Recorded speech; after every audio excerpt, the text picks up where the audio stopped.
আসসালামু আলাইকুম রহমতুল্লাহ। প্রিয় শিক্ষার্থীবৃন্দ, আশা করি তোমরা সকলেই ভালো আছো। আজকে আমরা বেফাকুল মাদারিসিল আরাবিয়ার তৃতীয় শ্রেণীর বাংলা বইয়ের পৃষ্ঠা 25 থেকে প্রশ্ন উত্তর শিখব।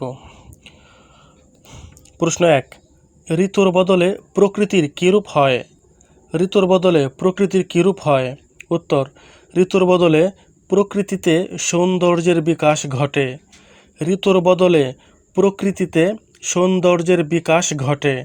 অনাবিল সৌন্দর্য বিমোহিত হয়ে ওঠে প্রকৃতি। অনাবিল সৌন্দর্য বিমোহিত হয়ে ওঠে প্রকৃতি। প্রশ্ন 2, কয় মাসে এক ঋতু? বাংলাদেশে মোট ঋতু কয়টি? উত্তর, 2 মাসে একটি ঋতু। 2 মাসে একটি ঋতু। বাংলাদেশে মোট 6টি ঋতু। বাংলাদেশে মোট 6টি ঋতু। প্রশ্ন 3, শীত প্রধান দেশে কয় মাসে এক ঋতু হয়? এমন কয়েকটি দেশের নাম বলো। উত্তর, শীত প্রধান দেশে 3 মাসে এক ঋতু হয়। শীত প্রধান দেশে 3 মাসে এক ঋতু হয়। এমন কয়েকটি দেশ হলো যুক্তরাজ্য, ফ্রান্স, জার্মানি। যুক্তরাজ্য, ফ্রান্স, জার্মানি। প্রশ্ন 4, শরৎ ঋতুর প্রাকৃতিক সৌন্দর্যের বর্ণনা দাও।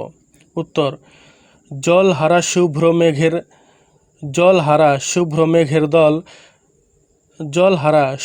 মেঘের দল যখন নীল নির্মল আকাশে পদসঞ্চার শুরু করে, তখন আমরা বুঝতে পারি শরৎ এসেছে।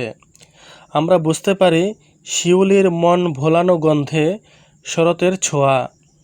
শরতের মেঘহীন আকাশে কাশফুলের মতো সাদা মেঘের রূপ বড়ই ভালো লাগে। শরৎকালে গ্রাম বাংলার দিঘিতে দিঘিতে প্রস্ফুটিত হয় কুমুদ ও কমল। তাছাড়া শরৎ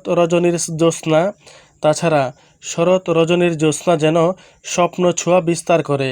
সমস্ত প্রকৃতির মাঝে নেমে আসে একটি স্নিগ্ধ নির্মল প্রশান্তি রূপ।